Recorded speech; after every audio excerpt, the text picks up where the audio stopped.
Halo Sobat Anime, Bang Jack mau bahas manhwa lain lagi. Ini manhwa rada-rada unik daripada manhwa lainnya.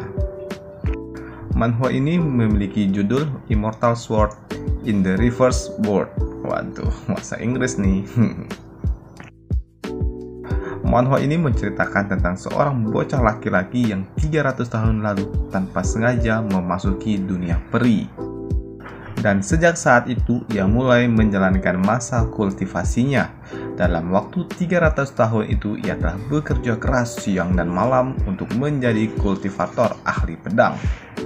Pada saat ia akan mencapai tujuannya, tanpa diduga ia mencapai alam keabadian.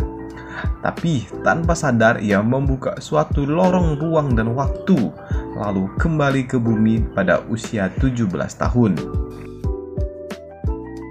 Kini ia pun terbaring di kasur dengan gadis di atasnya yang memiliki rokok di jemarinya. Ia yang terbangun karena ada jari jemari yang meraba dadanya. Saat ia membuka mata, ia melihat seorang gadis berpakaian minim di atasnya. Dengan santai, si gadis ini pun mengatakan, "Tampaknya kau sudah bangun." Ia yang terkejut, ia pun langsung melompat dari atas kasur. Sembari duduk bersilang kaki, si gadis ini pun mengatakan, "Apakah efek obat itu sudah berakhir begitu cepat?" Pria ini pun masih bingung apa yang sebenarnya terjadi dan siapa wanita ini dan apa yang ia ingin lakukan. Gadis ini pun tetap saja merayu. Ia pun mengatakan, "Ayolah sayang, jangan malu, kesinilah." Namun pria kecil ini pun memutuskan untuk pergi. Mendengar itu, si gadis ini pun berjalan menuju si pria. Ia pun mengatakan, "Apa aku Ye Xianxi akan membiarkan merpati pergi? Selain itu, kamu bisa melihatku itu suatu berkah untukmu." Namun pria ini pun tidak peduli dan tetap mengacuhkan gadis hot ini. Ia yang kesal diacuhkan membuatnya menarik lengan dari pria ini. Hal itu pun membuat dua energi dari kedua orang ini saling berbenturan. Walaupun dapat terlepas dari genggaman gadis itu, tetapi tetap saja membuat pria ini sedikit terlempar beberapa jarak. Ia yang melihat pakaiannya tergantung langsung saja mengambilnya dan meninggalkan gadis hot itu di sana. Waduh, rugi nih, rugi. Gadis ini pun mengatakan, "Apa kau Cuking dapat kabur dariku?" Hal itu pun menandakan kalau nama pria kecil ini adalah Cuking. Chu yang berhasil keluar kini melihat keadaan kota di sekitarnya. Ia sangat bersyukur karena sudah 300 tahun akhirnya ia dapat kembali ke bumi. Ia juga berharap dapat melihat ayah dan ibu serta kakak perempuannya. Di momen-momen bersyukurnya, ia mendengar ada seseorang yang berbicara. Ia melihat seseorang wanita yang tomboy dengan seorang pria yang terlihat sangat lembut. Terlihatlah si pria lebih mirip seperti wanita daripada pria pada umumnya. Ia yang sedang melihat itu tiba-tiba pundaknya disentuh oleh seseorang. Orang itu merupakan pekerja bangunan.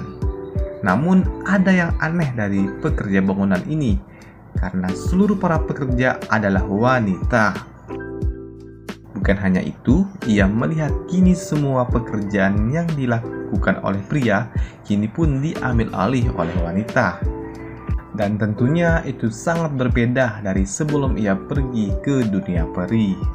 Ia yang bingung, ia pun pergi menuju suatu perpustakaan di kota.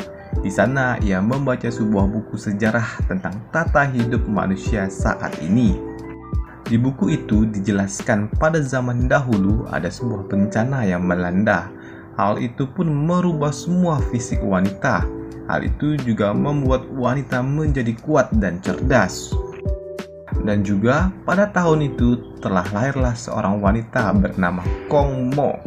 Ia membangkitkan suatu konfusianisme untuk lebih menghormati wanita daripada seorang pria. Perubahan itu pun membuat kaisar mewariskan tahtanya kepada sang putri, bukan kepada pangeran. Hal itu juga berdampak pada abad 21 ini, dan kini semua dunia lelaki dan wanita terbalik. Cuking yang membaca itu, ia pun merasa ini benar-benar konyol. Setelah dari perpustakaan, ia pun pergi menuju rumah lamanya. Ia pun sempat ragu apa akan masuk ke dalam rumahnya ataupun tidak. Ia pun sempat terdiam serta terpaku di depan rumahnya. Pada akhirnya, ia juga membuka pintu rumahnya secara perlahan. Di dalam sana, ia melihat ada seorang yang sedang bersih-bersih. Ia merupakan seorang pria dengan celemek bunga-bunga. Cuking yang melihat itu, ia pun sangat senang serta berlari dan memanggilnya ayah. Pria ini bernama Lin Yuan Tu. Pria ini pun bertanya, bukankah Cuking akan pergi ke sekolah dan pulang telat? Ia yang mencium ada aroma parfum membuatnya terkejut. Pria tua ini pun bertanya, apakah Chu pergi bersama seorang wanita? Ia pun menasehati Chu seperti seorang ibu terhadap putrinya untuk berhati-hati dengan seorang pria. Ia bahkan menunjukkan surat kabar tentang kasus asusila yang menimpa seorang pria. Cuking yang mendengar itu, ia hanya terdiam saja. Ia pun juga bertanya kemana ibu dan kakaknya. Mendengar kalau ibunya masih bekerja, kini ia pun pergi menemui kakaknya. Ia yang mengintip dari pintu melihat kakaknya sedang menatap layar komputer, dan terlihatlah kakaknya sedang menonton live TikTok. Ia bahkan mengirim gift agar host di acara itu mengikuti keinginannya. Waduh, ini mirip-mirip Manggol Live nih. Melihat itu membuat Cuking kembali menutup pintu kamarnya karena merasa malu dan berteriak dari luar sana. Hal itu pun tentu saja mengejutkan kakaknya. Kakaknya yang bernama Chu Xiao ini keluar dari kamarnya dengan wajah yang sangat segar setelah menonton live itu. Melihat itu, Cuking pun merasa heran. Kakaknya yang ia hormati dan anggun kini menjadi seperti ini. Pada sore harinya, terlihatlah Chu Xiao dengan penampilan yang sangat anggun. Ia pun meminta uang dan izin untuk pergi bersama teman-temannya. Seperti emak-emak pada umumnya, kini ayahnya memberikan uang jajan untuk Ji Xiao sembari membanding-bandingkan dengan adiknya. Sungguh orang tua yang sangat normal, kecuali ya kodrat terbalik inilah. Saat ia sedang berbincang-bincang sore dengan ayahnya, tak lama setelahnya ibunya pun pulang. Melihat ibunya setelah 300 tahun tentu saja membuatnya sangat-sangat bahagia. Sedangkan dari sudut pandang ibunya, ia melihat anak laki-lakinya begitu manja. Ibunya pun memberikan uang kepadanya. Ini sifat bapak yang ketuker ini nih. Cuking yang melihat ayahnya menyambut ibu seperti itu membuatnya sedikit ilfil, agak gimana gitu. Ya kan kayak laki-laki tulang lunak gimana gitu kan. Melihat hal-hal aneh di keluarganya, ia pun memutuskan kembali ke kamarnya. Dan terlihatlah kamar yang sangat feminim seperti para gadis-gadis normal di dunia kita. Ia bahkan memiliki banyak sekali surat cinta di mejanya. Ia menduga kalau ia di dunia ini menjadi seorang pria yang populer. Ia yang ingin segera meninggalkan dunia ini dan kembali ke dunia yang normal. Ia pun melakukan kultivasi. Ia yang melakukan kultivasi hingga larut malam sehingga indranya pun semakin peka. Ia mencoba melihat keadaan sekitar dengan kemampuannya. Ia pun melihat ayah dan ibunya sedang tidur terlelap, tapi ia tidak melihat kakaknya yang ada di kamar. Pada akhirnya ia pun sadar kalau di dunia ini semuanya terbalik. Wajar saja kalau kakaknya tidak ada di jam segini. Tak lama setelahnya ia pun mendapatkan suatu telepon dari kakaknya. Dari suara telepon itu terdengarlah kalau kakaknya seperti dalam suatu masalah. Chu Xiao pun meminta untuk membawa tas hitam yang ada di kamarnya.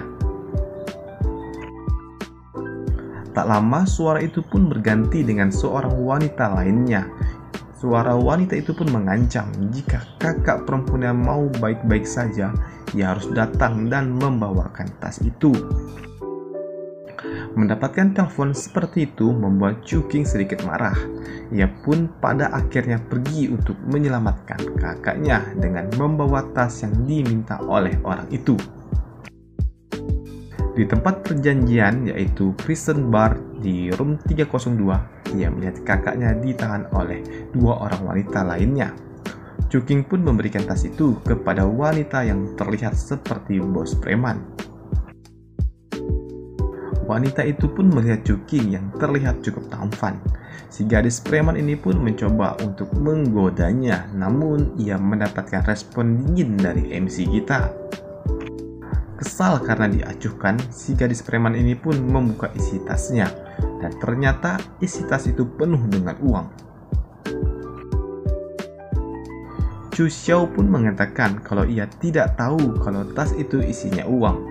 Ia mengatakan kalau ia hanya dititipkan oleh seniornya. Karena uangnya sudah kembali, ia pun menyuruh Chu Xiao untuk segera keluar. Ia yang akan segera keluar bersama adiknya tiba-tiba dipanggil kembali. Ia meminta Chu Xiao yang pergi tapi tidak dengan adiknya. Sebagai kakak yang baik, ia tidak ingin adiknya terlibat dalam masalah yang ia timbulkan. Gadis preman ini pun mengancam jika ia ingin adiknya pergi, maka Chu Xiao harus bekerja keras dengan dirinya. Demi untuk melindungi adiknya, Chu Xiao pun meminta MC kita untuk pergi dan ia akan bekerja untuk si gadis preman. Tapi Chu Xiao pun yang melihat itu, ia pun menantangnya. Ia pun menghampiri si gadis preman itu dan menantangnya. Gadis preman itu pun mengancam akan membawanya ke tempat tidur dan tidak akan memberinya makan. Sebelum ia menyelesaikan bicaranya, ia sudah ditabok oleh Chu Qing. Gadis ini yang merasa kesal, ia pun mencoba menyerang Chu Qing dengan tenaganya. Tinjuan mereka pun saling beradu satu sama lain, yang membuat satu sama lain saling terhempas. Chu Qing pun akhirnya sadar kalau wanita di dunia ini sangat berbeda. Para wanita di sini memiliki energi yang sangat-sangat kuat. Gadis preman itu yang tangannya memar akibat beradu tinju, ia pun menyuruh bawahannya untuk segera menyerang MC kita. Tapi mereka semua pun dihempaskan dengan mudah. Chu Qing yang menganggap itu semua sudah selesai, ia pun memutuskan untuk keluar. Tapi ternyata dia pun diancam dari belakang oleh gadis itu menggunakan senjata api. Ia pun mengancam kalau ia akan mengeksekusi Chu Qing dengan saudaranya. Dengan raut wajah yang marah, Chu Qing pun berkata, "Aku akan melayanimu." Tapi di luar sana ada suara tapak kaki yang mendekati mereka. Suara itu berasal dari gadis berbaju merah ini dengan rokok yang masih ada di mulutnya. Gadis ini pun juga berkata, "Bagaimana bisa kalian tidak memanggilku ke sini?" Dan selesai part pertama dari manhwa Dunia Kebalik. Manhwa ini ada genre actionnya juga nanti ke depannya. Ini kan masih pembukaan aja. Dan sampai jumpa di video selanjutnya.